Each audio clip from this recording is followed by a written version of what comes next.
La Corte Penal Internacional ha emitido desde La Haya una orden de captura contra el presidente de Rusia, Vladimir Putin, por presuntos crímenes de guerra poco más de un año después del inicio de la invasión a Ucrania. Con esta noticia comenzamos el informativo en Deutsche Welle. Yo soy Carol Guerrero, los saludo desde Berlín. Arrancamos con titulares. Rusia ha desestimado la orden de detención emitida por la CPI contra el presidente Vladimir Putin, argumentando que carece de valor jurídico ya que ese país no reconoce a este tribunal. Turquía aprueba finalmente la solicitud de Finlandia para ingresar a la OTAN. El presidente Recep Tayyip Erdogan anunció la medida después de conversaciones con su homólogo finlandés en Ankara. Suecia, por su parte, tendrá que seguir esperando el visto bueno de Turquía. En Francia continúan las protestas contra la polémica reforma al sistema de pensiones. Manifestantes bloquearon temporalmente calles y autopistas en todo el país y las refinerías anunciaron nuevas huelgas.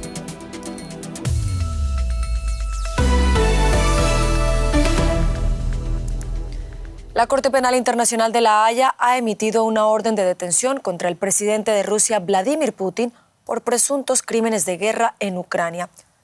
El mandatario ruso no ha respondido aún a la orden, pero su ministro de Asuntos Exteriores ya anunció su rechazo por considerar ese dictado irrelevante.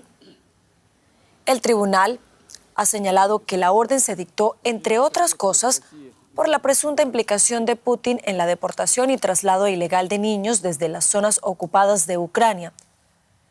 Rusia no es miembro de la CPI, por lo que no tiene obligación legal de cooperar con ella. Además, el país niega haber cometido crímenes de guerra en Ucrania. Este es un momento importante en el proceso de justicia ante la Corte Penal Internacional. Los jueces han revisado la información y las pruebas presentadas por el fiscal y han determinado que existen acusaciones creíbles contra estas personas por los presuntos crímenes. La Corte Penal Internacional hace su parte del trabajo. Como Tribunal de Justicia, los jueces dictan órdenes de detención, cuya ejecución depende de la cooperación internacional. Valoramos cómo se ha recibido esta orden de captura contra Vladimir Putin emitida por la Corte Penal Internacional con el periodista Ricardo Marquina, a quien saludamos a esta hora en Moscú. Ricardo, buenas noches. ¿Qué reacciones hay allí en la capital rusa tras conocerse esta orden de detención emitida por la CPI contra Putin? Hola, muy buenas noches. Bueno, hemos tenido reacciones que han ido de bastante sosegadas, incluso diplomáticas, como María Sájarova o Peskov, el portavoz de Putin, que han dicho que es una ley que es una orden que no puede aplicarse, ya que Rusia, como bien haber dicho, no participa de esta organización, con lo cual no tiene obligación de cumplir su mandato, a otros aspavientos a los que nos tiene acostumbrados el expresidente Dmitry Medvedev, que ha dicho que van a utilizar esta orden de detención como papel de baño. Bueno, era lo de esperar.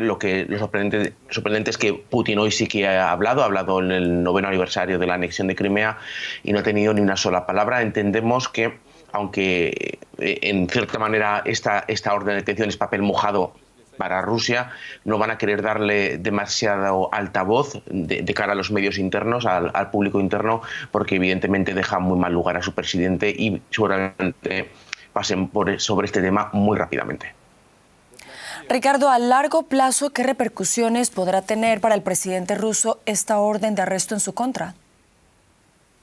Bueno, para mí, que no soy jurista, me es muy complicado valorarlo. Entiendo que es un problema que va a marcar mucho la capacidad de Putin de moverse de manera internacional, sobre todo en países occidentales, pero también hay que entender que Rusia y el propio Putin hace tiempo que ya han decidido cortar sus lazos con Occidente, con lo cual a este respecto ninguna novedad. Putin no pensaba viajar próximamente a la Unión Europea ni a Estados Unidos, con lo cual no creo que se vea afectado. Eso sí, la mancha que va a dejar esto en su currículum en estos últimos años Putin es una persona mayor, el tiempo que le quede como gobernante de este país y el tiempo que le quede de vida, pues va a ser una mancha en su currículum muy fuerte que va a acompañarle pues el resto de tiempo que le quede como presidente de Rusia.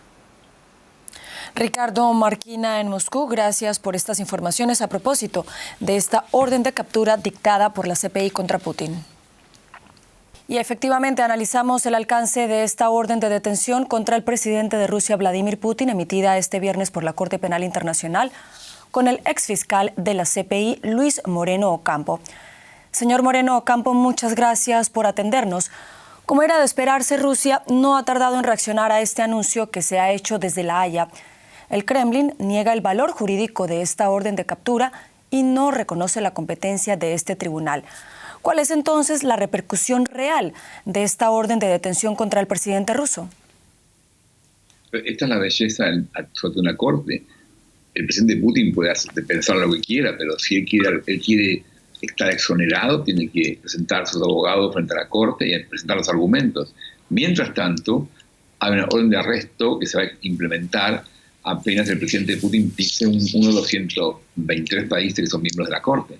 Entonces, esto transforma la situación. El tema, como lo explicó muy bien el presidente de la Corte Penal Internacional, la Corte emite orden de arresto, analizó la prueba juntada por el fiscal, consideró la responsabilidad del presidente Putin y decidió una orden de arresto.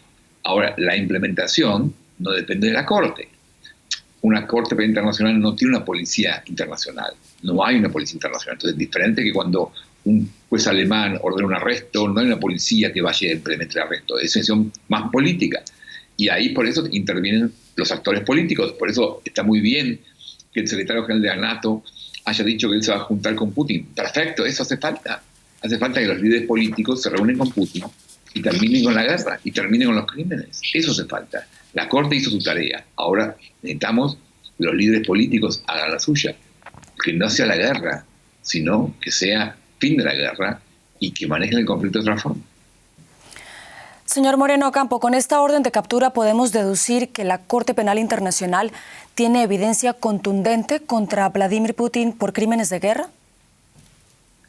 Efectivamente, el fiscal juntó evidencia por un año.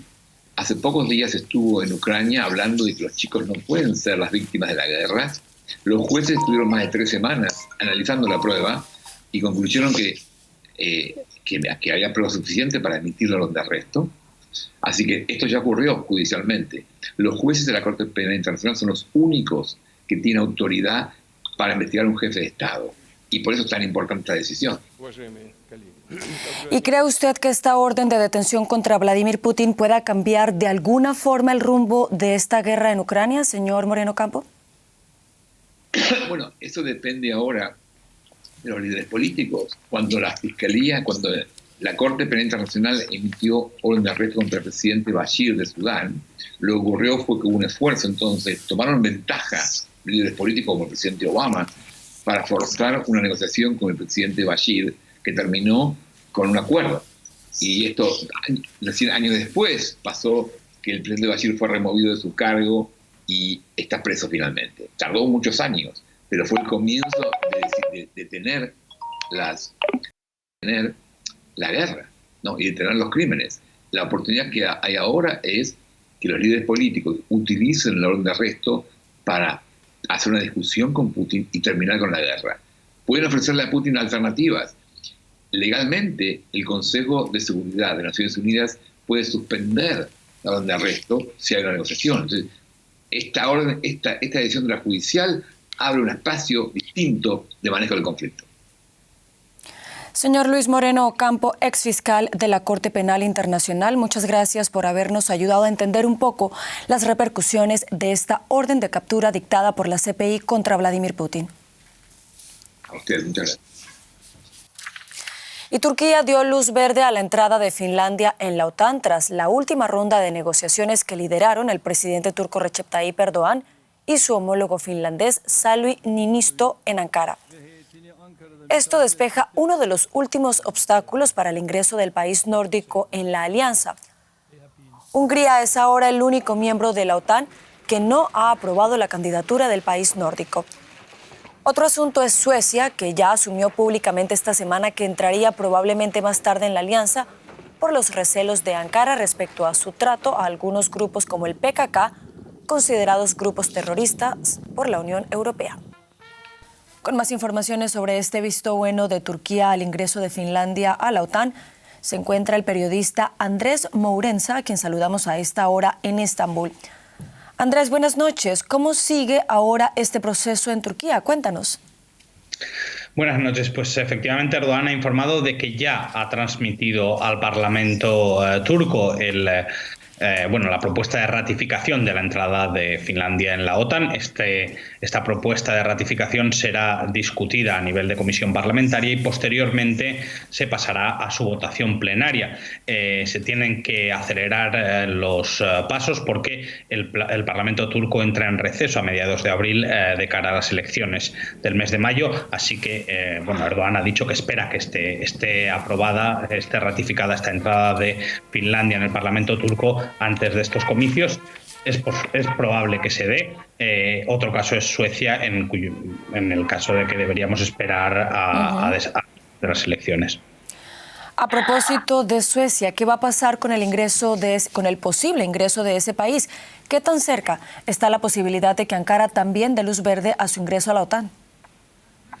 Bueno, pues habrá que esperar a después de las elecciones y a cómo se queda el panorama político en Turquía, porque Erdogan hoy en su comparecencia de prensa con el presidente finlandés ha sido muy duro con Suecia. El propio presidente finlandés había dicho que no cree que la adhesión de Finlandia a la OTAN esté completa a menos que Suecia también lo haga y le pidió a Erdogan que levantase el veto. Erdogan ha dicho que Suecia está acogiendo terroristas en referencia a estos simpatizantes del grupo armado PKK, que es considerado terrorista, como decías antes, por la Unión Europea y también por Turquía, y cuya extradición exige a Ankara. En cambio, se ha visto que ha habido muchas protestas, muchas manifestaciones de simpatizantes de este grupo armado kurdo en las calles de Estocolmo, y esto es algo que ha enervado a Turquía. El presidente Erdogan además ha dicho que se ha transmitido una lista de 120 sospechosos de terrorismo a Suecia y que quiere la extradición de todos ellos. Suecia lo que arguye es que esto va por canales diferentes, debe ser la justicia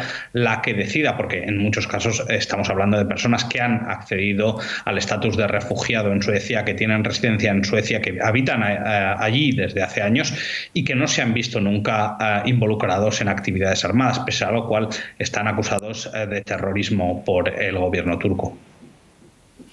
Andrés Mourenza, en Estambul, gracias por estas informaciones. Y vamos ahora a Francia, porque allí continúa la tensión social por el fuerte rechazo a la reforma pensional ordenada por el presidente Emmanuel Macron. Este viernes continúan las protestas en diferentes puntos del país, algunas con actos de violencia.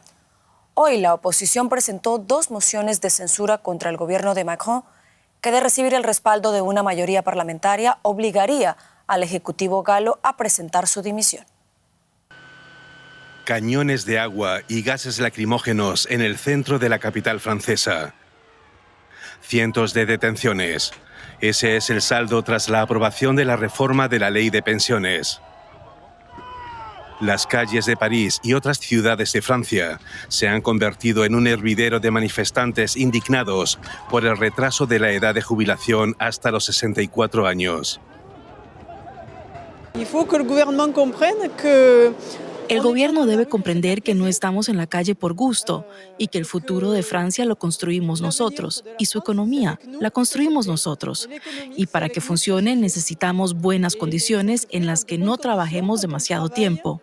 60 años es suficiente y que se nos pague correctamente, tanto a mujeres como a hombres. El asediado presidente Emmanuel Macron se enfrenta a acusaciones de comportamiento antidemocrático tras la aprobación de la polémica ley, eludiendo la votación parlamentaria. Según los sondeos, 2/3 de la población están en contra de la reforma de las pensiones. Para muchos las protestas son solo el principio. Ahora viene la parte dura, una acción mucho más dura, porque las manifestaciones y las huelgas ya no son posibles, así que vamos a hacer lo que hicieron los chalecos amarillos. Se espera que el gobierno se enfrente a una moción de censura el lunes, aunque parte de un éxito poco probable. Que Macron se haya impuesto esta vez puede que solo sea el principio de una crisis política mucho mayor. Ampliamos estas tensiones en Francia con la periodista Ana María Ospina, quien saludamos a esta hora en París. Ana María, ¿cuál es la situación este viernes en las calles de Francia? Con las buenas noches para ti, por supuesto. Buenas noches. Hasta ahora ya está calmada la capital francesa. Unas 4.000 personas se reunieron al finalizar la tarde en la Plaza de la Concordia, donde solo un puente sobre el río Sena separa esta zona de la Asamblea Nacional de forma esporádica, es decir, sin el llamado de ningún sindicato. Pues hubo algunas personas que se enfrentaron a la policía y al final 61 de ellas terminaron capturadas. Unas manifestaciones que se repitieron en ciudades como Saint-Étienne, Burdeos, y Lille y Lyon, y se espera que este fin de semana continúen ya por el llamado de algunos sindicatos, esto del transporte, incluso algunas refinerías estarían cerradas, y el próximo jueves sería la gran manifestación nacional, esta vez llamada por los sindicatos, en la que se espera que la gente pues salga masivamente a protestar contra la reforma y sobre todo contra el gobierno de Emmanuel Macron. Ana María, desde hace meses ha quedado claro que esta reforma nacional es muy impopular. ¿Por qué el presidente Emmanuel Macron evitó someterla a votación en la Asamblea? Precisamente porque no contaba con la mayoría absoluta para hacerla aprobar por esta vía del voto, así el Senado lo hubiese aprobado. Varios debates en semanas anteriores que daban el visto bueno, pero la Asamblea Nacional era el voto definitivo. Como sabía que no tenía esa posibilidad, decidió pasar por este artículo que permite dar la orden o pasar por decreto esta ley. Esto lo dijo el gobierno abiertamente después de realizarlo, y es por eso que decide pues pasarlo por 11ª vez. Es la 11ª vez que utilizan este artículo, el 49.3, para pasar una reforma, y bueno, la reforma de las pensiones pues fue la 11ª vez que fue utilizada. El gobierno del presidente Emmanuel Macron afronta 2 mociones de censura, lo mencionábamos hace unos minutos. ¿Qué posibilidades hay de que prosperen? Puede ser muy poca si se tiene en cuenta que una de las mociones de censura viene de la extrema derecha, de la agrupación nacional dirigida por Marine Le Pen, que tiene pocos seguidores en la Asamblea y que podrían votar en contra. Sin embargo, hay otra moción de censura por la LIOT, que es una unión de independientes, de izquierdas y de centro, la más complicada. ¿Por qué puede ser complicado? Porque entre todos estos que están de acuerdo con la moción de censura se suman unos 260 votos en la Asamblea y se necesitan 20 más, es decir, 287 votos en total para que la moción de censura pase. Ahora bien, ¿cuál es la opción? Hacer cuentas, invitar a los de la derecha, a los republicanos que están de acuerdo con esta reforma y con el gobierno de Macron de forma general, pues a que algunos se unan a ellos y que pueda votar y que sea favorable esta moción de censura. Pero haciendo las cuentas y sacar la calculadora este fin de semana, es difícil saber si el lunes se votará sí o no en contra del gobierno de Emmanuel Macron, en contra directamente de la primera ministra Elisabeth Borne, que en caso tal que la moción, una de estas, pase, pues tendrá que irse del gobierno con todos sus ministros. Pues estaremos muy atentos a esa votación. Ana María Ospina en París, gracias por estas informaciones. Y ya nos acompaña Juliana González, lo que quiere decir que damos paso a la información económica. Juliana. Carol, días difíciles, una semana complicada, muchas turbulencias en el mercado financiero y Credit Suisse sigue en el foco de los inversores y ha sufrido una jornada de extrema volatilidad. Asimismo, sus negocios con otras entidades financieras son cada vez más difíciles, ya que bancos como el Deutsche Bank y el Société Générale han restringido sus interacciones con el Credit Suisse, de acuerdo con informaciones difundidas por la agencia Reuters.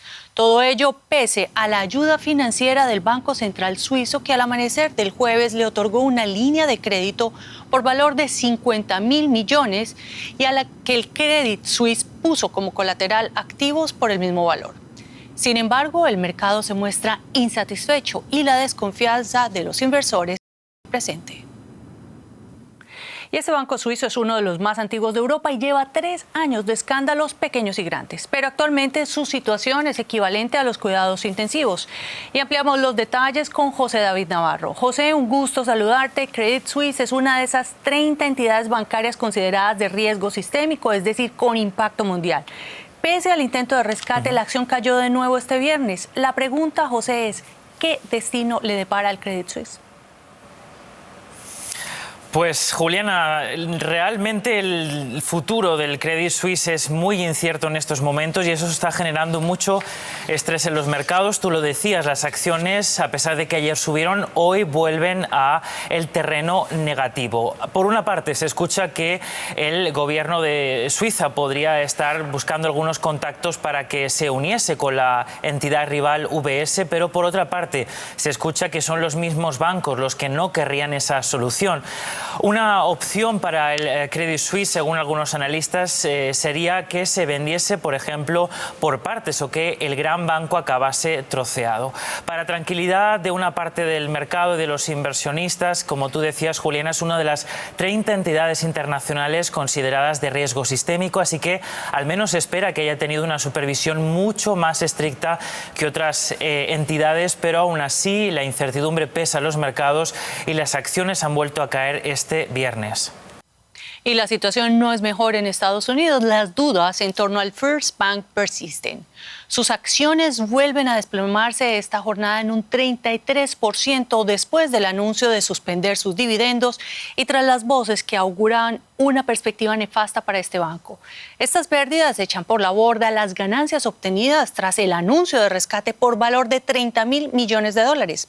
Algunos de los grandes bancos estadounidenses habían lanzado un salvavidas al atribulado banco regional con sede en San Francisco para aliviar una repentina crisis de liquidez.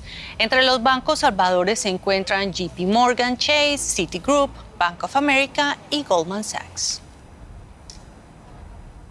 Y los problemas de la banca estadounidense y suiza se hacen sentir en los mercados internacionales. En el caso de América Latina, la calificadora de riesgo Moody's aseguró el jueves que las instituciones financieras de la región tienen una exposición directa limitada. Sin embargo, hay otros asuntos que los bancos centrales de los países latinoamericanos siguen con detenimiento, como por ejemplo la reunión de la Reserva Federal de Estados Unidos la próxima semana y la posibilidad de que siga subiendo las tasas de interés para combatir la inflación. Alzas que repercuten en la capacidad de endeudamiento también de los gobiernos y empresas de América Latina. Los presidentes de Bolivia, Luis Arce, y de Rusia, Vladimir Putin, sostuvieron este viernes una conversación telefónica en la que abordaron temas de cooperación energética, comercial y tecnológica. Arce informó en sus redes sociales que tuvo una importante conversación con Putin en la que también se reafirmó la relación de amistad entre ambos países. La conversación tuvo lugar por iniciativa de Bolivia, según el Kremlin. Entre las empresas rusas que operan en Bolivia figuran Gazprom, que está activa en el procesamiento de gas, Rosatom, que se ocupa de la investigación nuclear, así como compañías ferroviarias. En el ámbito político, Bolivia se abstuvo, recordemos, de condenar ante Naciones Unidas la agresión rusa en Ucrania. Y China confirma la visita de Estado del presidente brasileño Luis Ignacio Lula da Silva entre el 26 y 31 de marzo, acompañado de una delegación de 240 empresarios, ministros, gobernadores y parlamentarios. Esta visita impedirá, eso sí, que Lula asista a la Cumbre Iberoamericana de Jefes de Estado y de Gobierno en Santo Domingo. Se trata de la tercera visita de Estado a China por parte del mandatario de Brasil. Las otras dos fueron durante sus anteriores mandatos en 2004 y 2009. Los temas principales de la agenda son la transición energética, medio ambiente, paz y seguridad mundial y, cómo no, el comercio. Y es que China es el principal socio comercial de Brasil desde el año 2009. Ambos países conmemoran además medio siglo de relaciones diplomáticas. Y hasta aquí, Carol, lo más destacado de la economía, pero seguimos hablando de la región. Juliana, muchas gracias. Vamos ahora a hablar del tema migratorio, efectivamente un asunto que afecta bastante a la región. Según la Organización Internacional para las Migraciones, OIM, la salida de refugiados y migrantes de Venezuela es una de las mayores corrientes de desplazamiento en el mundo. En los últimos años, más de 7 millones de venezolanos han abandonado su país en busca de seguridad y estabilidad. La gran mayoría, más de 6 millones, viven en países de América Latina y el Caribe. Según la OIM, estos países necesitan ayuda urgente. A diario, los equipos de la Organización Internacional para las Migraciones se desplazan por las rutas que van desde Tulcán hasta la frontera colombiana, proporcionando a los migrantes paquetes de alimentos, agua, kits de higiene, ropa para el frío e información sobre el camino que tienen por delante. Aproximadamente 500.000 de venezolanos se encuentran en Ecuador. Nos encontramos en el puente internacional de Rumichaca, el principal ingreso hacia el Ecuador.